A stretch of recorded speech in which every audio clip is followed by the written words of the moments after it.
Hello friends, రేపటి complete episode ఇప్పుడు ఈ వీడియోలో చూడండి. ఇక రమాదేవి ఆలోచిస్తుంటే ఇంతలో జగదీష్ వచ్చి, ఏంటి చెల్లమ్మ అంతగా దీర్ఘంగా ఏం ఆలోచిస్తున్నావు? అంటే బావగారి గురించి ఆలోచిస్తున్నావా? లేదన్నయ్య, బావగారి గురించి కాదు, ఇంట్లో వాళ్ళందరూ నాకు ఎదురు తిరిగి మాట్లాడుతున్నారు. అంటే ఎవరు చెల్లమ్మ? ఇంకెవరు? అరుణ్ ఫస్ట్ టైం నాకు ఎదురు మాట్లాడాడు. ఏంటి చెల్లమ్మ, ఏం మాట్లాడుతున్నావు? అరుణ్ నీకు ఎదురు చెప్పడం ఏంటి? నీ మాటే కట్టుబడి ఉంటాడు, నువ్వేం చెప్తే అది వింటాడు. అలాంటిది నీకెందుకు ఎదురు తిరిగాడు చెల్లమ్మ? ఏం చెప్పమంటావన్నయ్య? హర్ష కోమాలో ఉన్నప్పుడు అరుణ్ బోర్డ్ ఆఫ్ డైరెక్టర్స్తో మీటింగ్ పెట్టాడు. పెడితే తప్పేముంది చెల్లమ్మ, మన మంచి కోసమే కదా. ఏంటన్నయ్య ఏం మాట్లాడుతున్నావు? అరుణ్ నా పర్మిషన్ తీసుకోకుండా వాడికి నచ్చినట్టుగా వాడు సొంతంగా నిర్ణయించుకుంటున్నాడు. ఇలాంటి పనులు ఎప్పుడైనా చేశాడా? వాడు సొంత నిర్ణయాలు తీసుకున్నాడా? లేదు చెల్లమ్మ, అయినా అల్లుడు నీ నిర్ణయాలు తీసుకోకుండా ఇలా ఎందుకు ప్రవర్తిస్తున్నాడు చెల్లమ్మ? తీసి ఆ రోజు అరుణ్కి లేనిపోని మాటలు చెప్పిందా చెల్లమ్మ? ఆ రోజు అసలుకే మహా తెలివి కలది. తన మాటలతో అందరినీ బుట్టలో వేసుకుంటుంది. చివరికి అరుణ్ని కూడా బుట్టలో వేసుకొని ఇక బోర్డ్ ఆఫ్ డైరెక్టర్స్తో మీటింగ్ పెట్టవచ్చు చెల్లమ్మ. ఆ రోజు అని అంత తేలిగ్గా నమ్మకూడదు చెల్లమ్మ. ఆ రోజు అసలే సామాన్యురాలు కాదు. అరుణల్లుని గ్రిప్పులో పెట్టుకొని ఇక ఈ బిజినెస్ మొత్తం వ్యవహారాలన్నీ తన చేతిలో గుప్పెట్లో పెట్టుకోవాలని ప్లాన్ చేస్తుంది చెల్లమ్మ. నా మాట విని తనని ఇంట్లో నుంచి బయటికి గెంటించడమే బెస్ట్. లేకపోతే అరుణ్ని తీసుకొని ఎక్కడికైనా చెక్కేస్తుంది. మరి నీ పరిస్థితి ఏంటో ఒక్కసారి ఆలోచించు చెల్లమ్మ. అన్నయ్య, నువ్వు చెప్పేది కూడా నిజమే. ఆ రోజాని అంత తేలిగ్గా ఎలా వదిలిపెడతానో? నా కొడుకును నాకు దూరం చేసిందే కాకుండా తన తెలివితేటలతో బోర్డ్ ఆఫ్ డైరెక్టర్స్తో మీటింగ్ పెట్టించడమే కాకుండా ఇక అరుణ్ని సీఈఓగా చేయడానికి ప్లాన్ చేసింది. ఆ తర్వాత వాయుపుత్ర ఎయిర్లైన్ చైర్మన్గా ఉండడానికి పెద్ద స్కెచ్ చేసింది. రోజా, నువ్వు బోర్డ్ ఆఫ్ డైరెక్టర్గా ఎలా అవుతావో నా కళ్ళతో నేను కూడా చూస్తాను. ఈ రామాదేవి ఉండగా నీ పప్పులేమి ఉడకవు.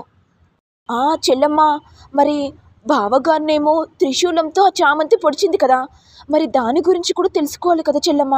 వెంటనే పోలీసులకు ఫోన్ చేసి అన్ని విషయాలు తెలుసుకో. అవునన్నయ్య, ఆ విషయాన్నే మర్చిపోయాను ఈ రోజా వల్ల. ఇక జగదీష్ మనసులో, చెల్లమ్మ నిన్ను చంపాలని ప్లాన్ చేసింది నేను. పాపం నిన్ను చంపాలనుకుంటే బావగారేమో అడ్డుగా వచ్చారు. ఇప్పుడు గుడ్ లక్గా కోమాల నుంచి బయటికి వచ్చి ఇప్పుడు మంచిగా ఉన్నాడు. ఇక నువ్వు పోలీసులకు ఫోన్ చేస్తే ఆ త్రిశూలం ఫింగర్ ప్రింట్స్ ఎవరు ఉంటాయంటే చామంతి ఉంటాయి. వాళ్లకు లంచం ఇచ్చాను కాబట్టి ఇక నా ఫింగర్ ప్రింట్స్ కాకుండా చామంతి ఫింగర్ ప్రింట్స్ ఉండేలా చేశారు. ఇక చామంతిని అరెస్ట్ చేయడం ఖాయం. ఇక ఈ సామ్రాజ్యాన్ని నా గుప్పెట్లో పెట్టుకునేది నేనే. చెల్లమ్మ, నిన్నొక పాములా వాడుకుంటున్నాను. ఆ తర్వాత నా అవసరం తీరాక నిన్ను అడవిలో వదిలిపెడతాను. ఇక రమాదేవి వెంటనే ఫోన్ చేసి అన్ని విషయాలు చెప్పడంతో, మేడం మీరేం టెన్షన్ పడకండి, అసలైన హంతకుల్ని తప్పకుండా పట్టుకుంటాను. ఇక ఎవరు హర్ష సార్ని చంపాలనుకున్నారో వాళ్ళు కూడా మాకు తెలిసిపోయింది మేడం. మీ ఇంటికి వచ్చే ఎవరు హంతకులో మీ కళ్ళ ముంగట్టే చెప్తాం. ఇక రమాదేవి ఆలోచిస్తుంటే ఇంతలో రోజా వెంటనే, అత్తయ్య గారు అంతలా ఏం ఆలోచిస్తున్నారు? మీరేం టెన్షన్ పడకండి అత్తయ్య గారు, తప్పకుండా అరుణ్ సార్ మీకు సారీ చెప్తాడు. ఏదో కోపంలో అలా మాట్లాడాడు, కానీ అమ్మ మీద ప్రేమ అంటే చాలా ఎక్కువ. ఇక రమాదేవి మనసులో, ఏంటి రోజా నీ తెలివితేటలు నా దగ్గర చూపించాలనుకుంటున్నావా? నా కొడుకును గ్రిప్పులు పెట్టుకుందే కాకుండా నన్ను గ్రిప్పులు పెట్టుకోవాలని చూస్తున్నావా? నీ నక్క బుద్ధులు నా దగ్గర చూపించకే, నిన్ను ఎలాగైనా సరేనే బయటికి పంపిస్తానే అనుకుంటుండగా ఇక రోజా వెంటనే, అయ్యో అత్తయ్య గారు, అయినా పోలీసులు మన ఇంటికి ఎందుకు వస్తున్నారు? ఇంకేముంది రోజా, ఫోరెన్సిక్ రిపోర్ట్ వచ్చుంటాయి, అందుకే పోలీసులు వచ్చారు. నమస్తే మేడం గారు. నమస్తే. అవును, రిపోర్ట్స్ వచ్చాయా? వచ్చాయి మేడం. మరి ఎవరు ఫింగర్ ప్రింట్స్ ఉన్నాయి? ఎవరు నా హర్షను చంపాలనుకుంటున్నారు? అంటే అది మేడం, ఎవరు ఫింగర్ ప్రింట్స్ ఉన్నాయో మాకు కూడా అర్థం కావట్లేదు. అసలు ఏ ఫింగర్ ప్రింట్స్ కూడా మ్యాచ్ అవ్వట్లేదు. మీ ఇంట్లోనే ఒకరున్నారు, వాళ్ళ ఫింగర్ ప్రింట్స్ను ఆ త్రిశూలం మీదున్న ఫింగర్ ప్రింట్స్ మ్యాచ్ అయ్యాయి. మీరు అనుమానించినట్టుగానే చామంతి ఫింగర్ ప్రింట్స్ త్రిశూలం మీద ఉన్నాయి మేడం. ఇది విని రమాదేవి గట్టిగా నవ్వుతూ, నాకు తెలుసు ఎస్ఐ గారు, ఎవరు నన్ను చంపాలనుకున్నారు, కానీ ఆ నిందను చామంతి మీద మోపాలని ప్లాన్ చేశారని కూడా నాకు తెలిసింది. చామంతి ఏ తప్పు చేయదని నాకు బాగా తెలుసు.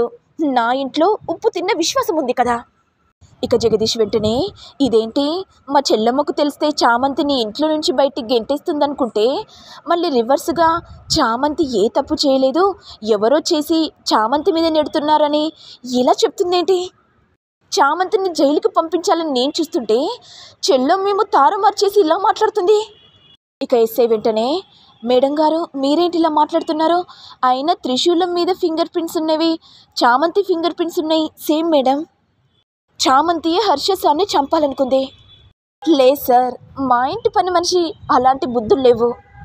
తన క్యారెక్టర్ ఏంటో నాకు బాగా తెలుసు. ఎవరో నన్ను చంపాలనుకున్నారు, అది కాస్త నా హర్షకు తగిలింది. ఇక ఎలాగైనా నిందను ఎవరి మీద మోపాలని ఇక చామంతి మీద మోపారు. ఎగ్జాక్ట్లీగా నేను అనుకున్నాను ఇక ఫింగర్ ప్రింట్స్ చామంతియే ఉంటాయని. అలాగే చామంతి ఫింగర్ ప్రింట్స్ ఉన్నాయి. అంటే ఎస్ఐ గారు ఎవరు మీకు లంచం ఇచ్చారు? ఎవరు ఇదంతా ప్లాన్ చేయమని చెప్పారు? చెప్తారా? లేకపోతే మిమ్మల్ని సస్పెండ్ చేయమంటారా? చెప్పండి ఎస్ఐ గారు.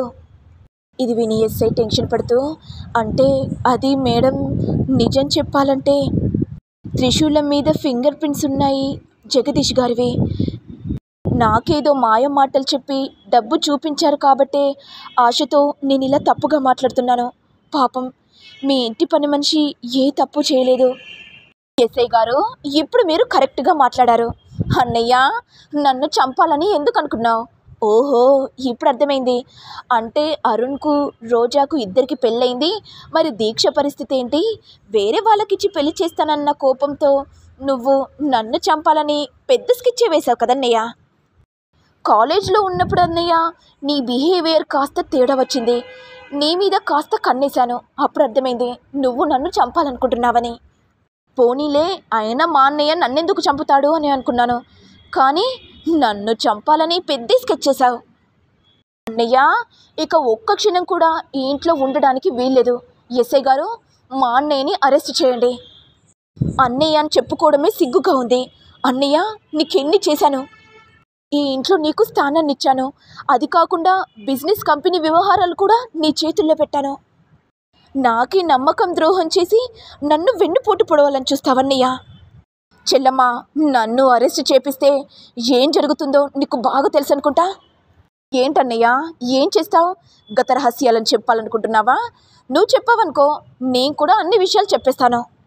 ఎస్ఐ గారు వెంటనే మా అన్నయ్యని అరెస్ట్ చేసి తీసుకెళ్ళండి. అలాగే మేడం, మీరు చెప్పినట్టు చేస్తాను అనుకుంటూ జగదీష్ని ఇక అరెస్ట్ చేయగానే ఇక జగదీష్ కోపంతో, చెల్లమ్మ నిన్ను అంత తేలిగ్గా వదిలిపెట్టను, నేను ఎలాగైనా బెయిల్ నుంచి బయటికి వస్తాను, ఆ తర్వాత నీ బండారాన్ని అందరికీ చెప్తాను. ఏంటన్నయ్య ఇలాంటి మాటలు ఎన్నో విన్నాను. ఎస్ఐ గారు తీసుకెళ్ళండి. ఇక రోజా వెంటనే, ఏంటత్తయ్య గారు, అయినా జగదీష్ గారు మిమ్మల్ని చంపడం ఏంటి?